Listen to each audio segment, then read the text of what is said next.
Assalamualaikum. Hari ini kita akan bercakap tentang saham global, dan kita nak bagi tahu target audience kita untuk perbincangan saham global ini.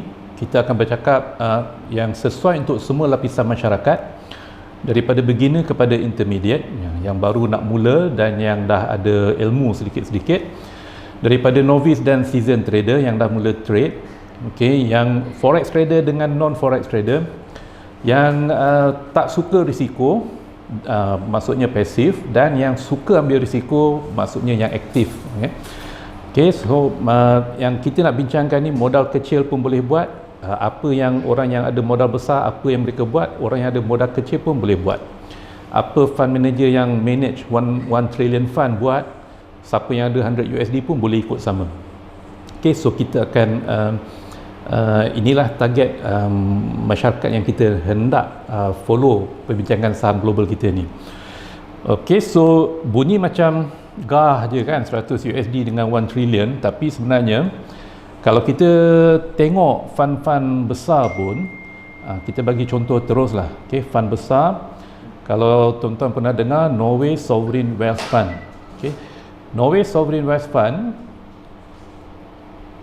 saiz mereka lebih kurang 1.2 trillion sekarang. Saiz 1.2 trillion, tapi keputusan yang penting bukanlah 11,235 investment ni, 72 countries ni, itu bukan keputusan yang penting. Keputusan yang penting yang mereka perlu buat ialah yang ini, equities ni, nampak tak? Equities sekarang ni lebih kurang 72.8%, and fixed income lebih kurang 25%. So ini yang mereka kena decide.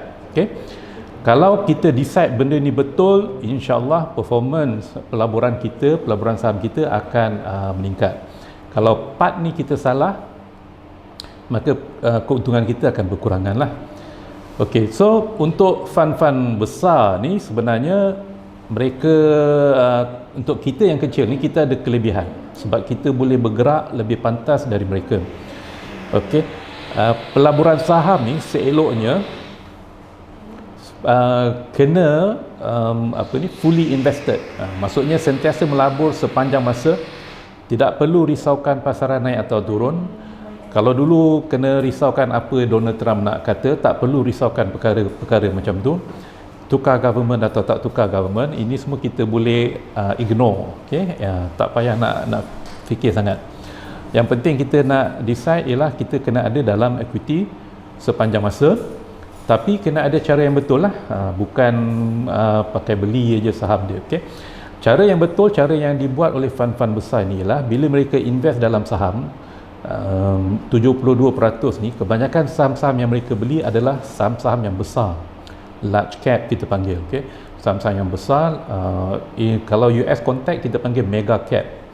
Contoh macam Apple, saiz Apple lebih kurang 2 trillion USD. Bandingkanlah dengan saiz fund manager terbesar kita, ETF, lebih kurang 1 trillion RM. So 2 trillion USD berbanding dengan 1 trillion RM lebih kurang. Jadi saiz company-company besar ni bila berlaku recession, biasanya mereka boleh bertahan. Sebab tu kita tak perlu risaukan bila kita dah invest saham-saham yang besar ni, kita tak perlu risaukan recession. Tapi kalau kita dapat timing, insya-Allah kita punya performance akan lebih baik lagi lah. Kita tengok dalam macam Norway Oil Fund ni, Norway Sovereign Wealth Fund, 42% dia invest di US. And then lebih kurang 31% adalah di Eropah.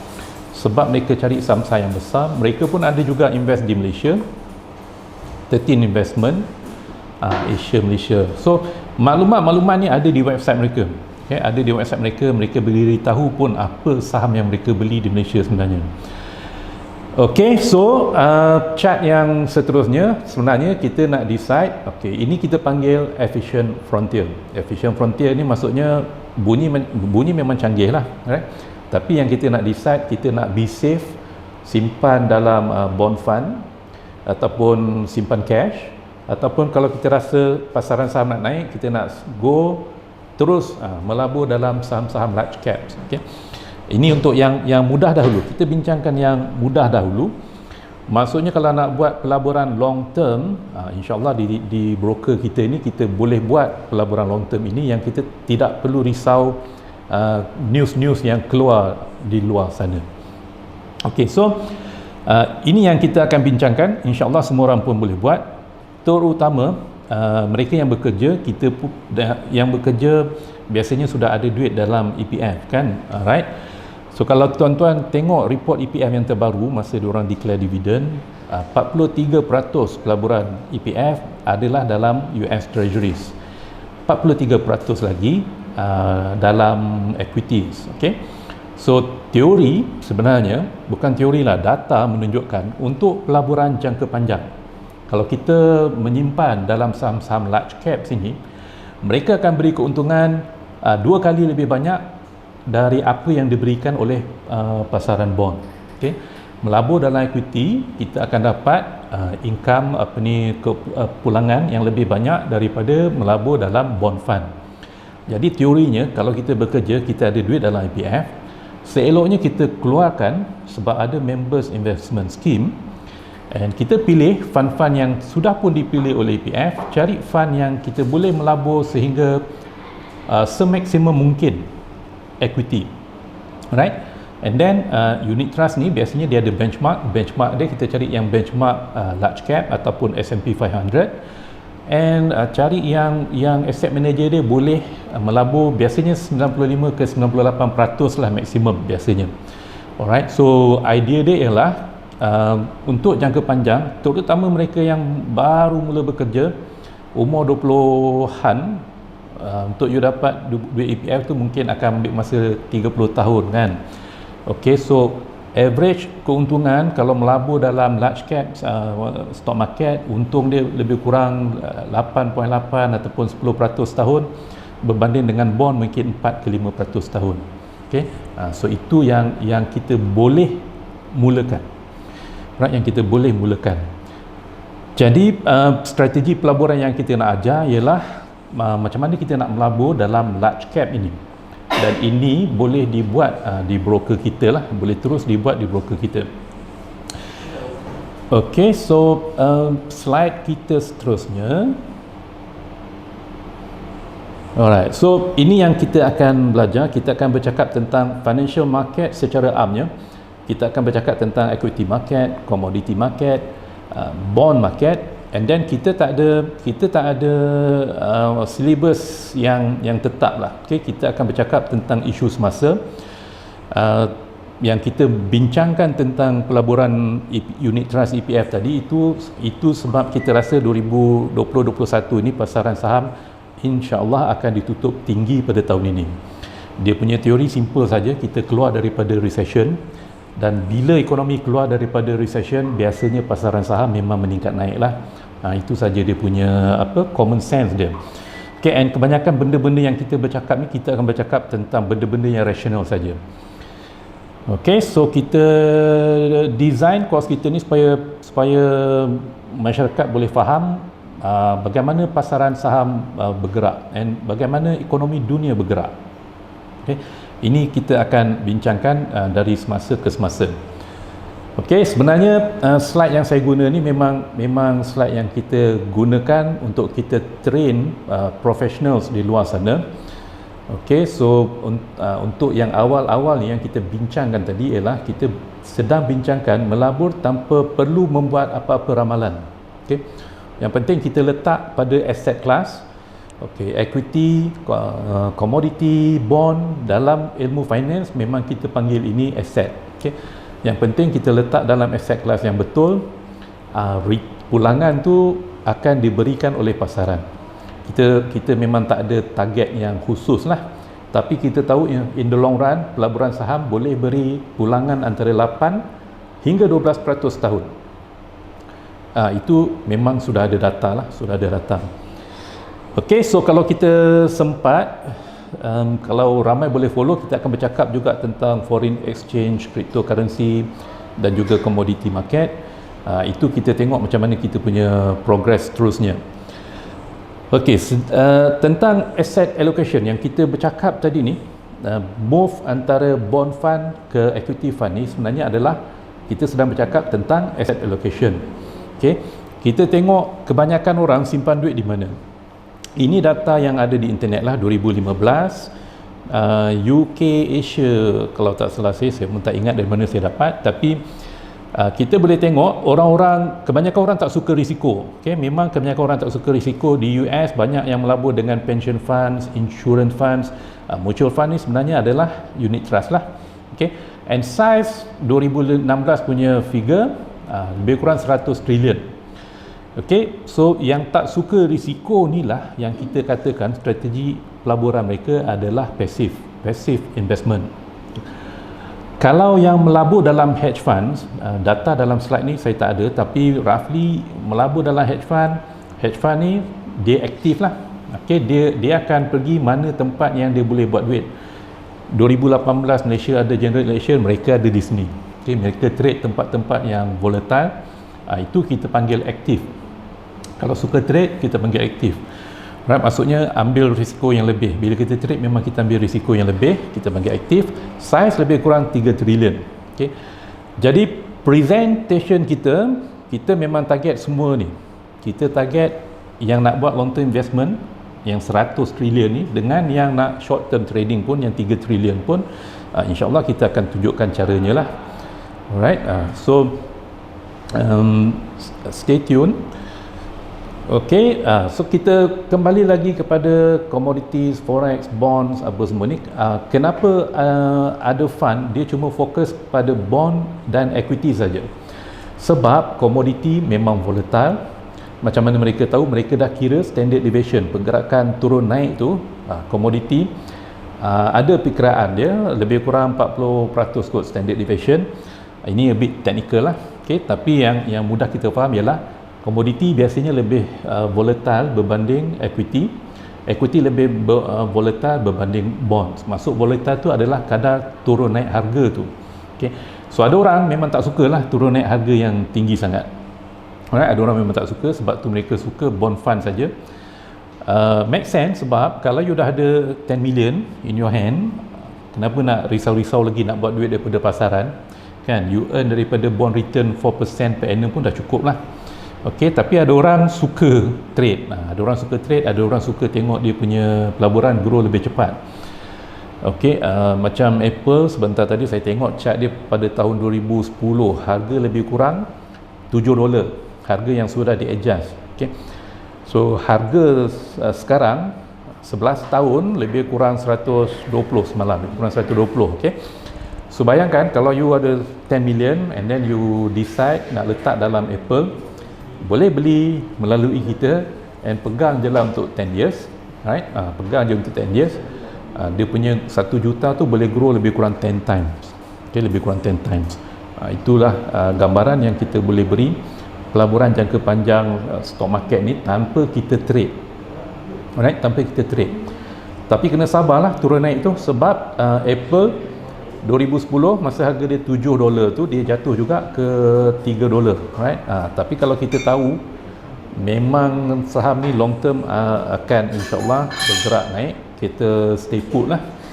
So ada cabaran-cabaran dia walaupun untuk long term investment, right? Tapi apa yang kita cuba nak beritahu di sini ialah ramai juga sebab tak suka risiko turun naik ni, mereka melabur dalam real estate macam property apa semua.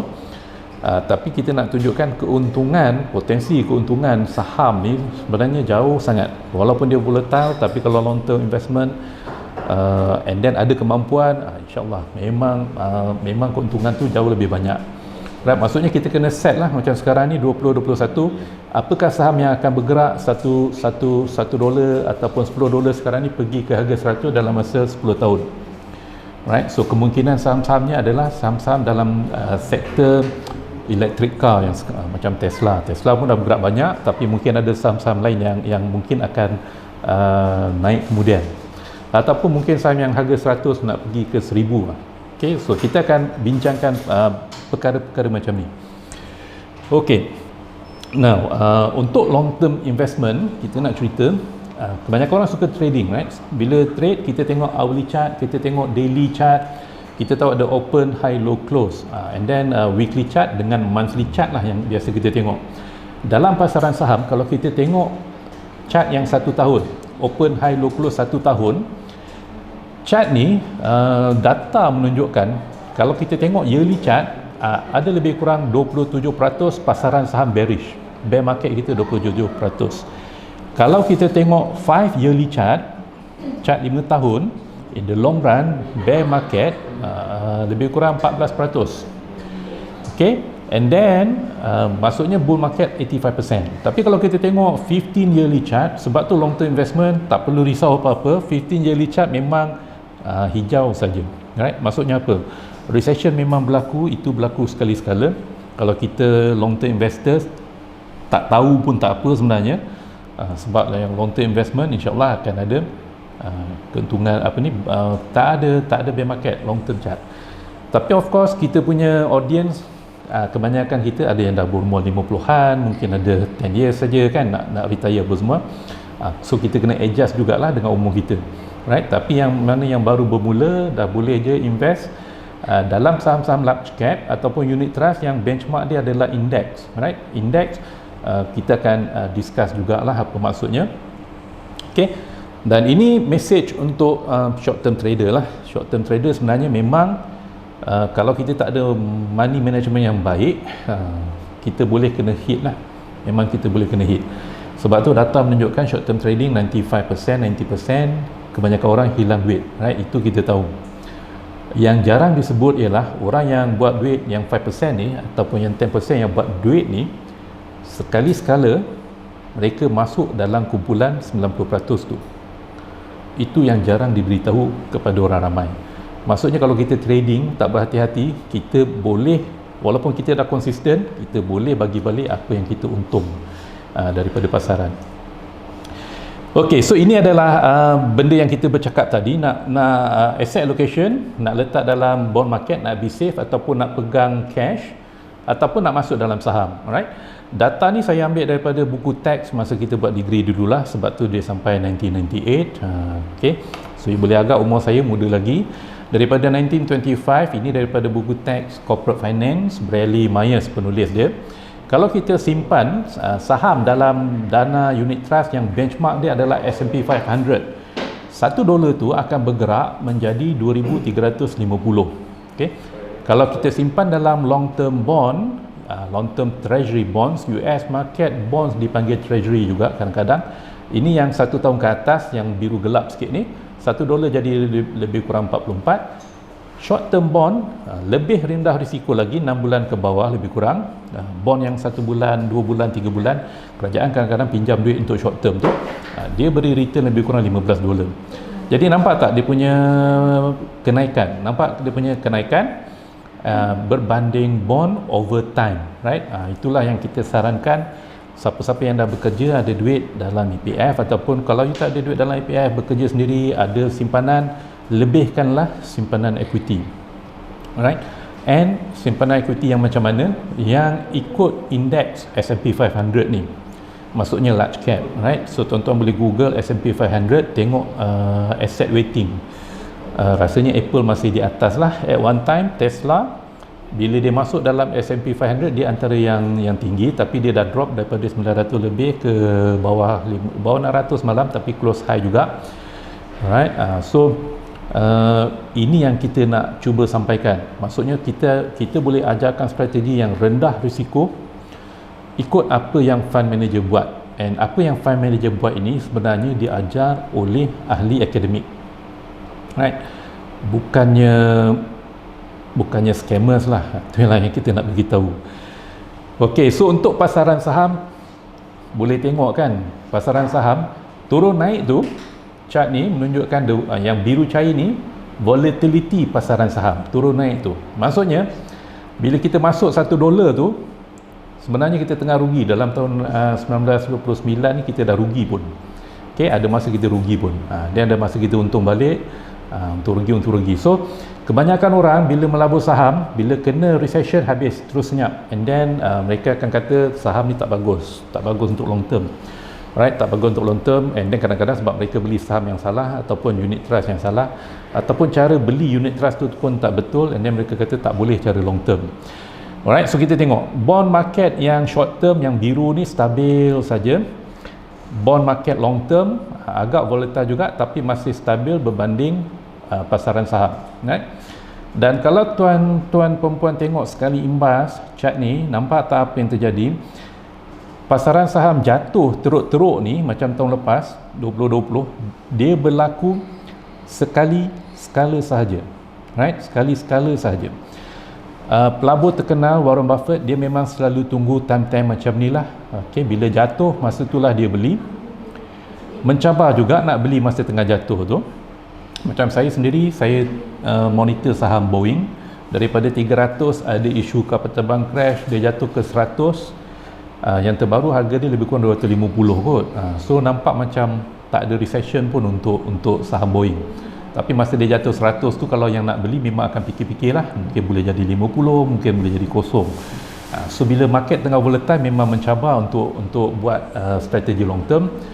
Tapi kalau kita faham data ni, kebanyakan orang memang ramai orang yang menunggu recession, sebab masa recession ni lah potensi return kita banyak. And then kalau tengok performance unit-unit trust di Malaysia, ramai yang buat keuntungan 100%, 120%, ada yang 50, 70, tapi majoriti banyak yang buat keuntungan yang tinggi ni. Kenapa? Sebab pasaran saham menaik sejak March, right? Sejak March 2020 ke atas.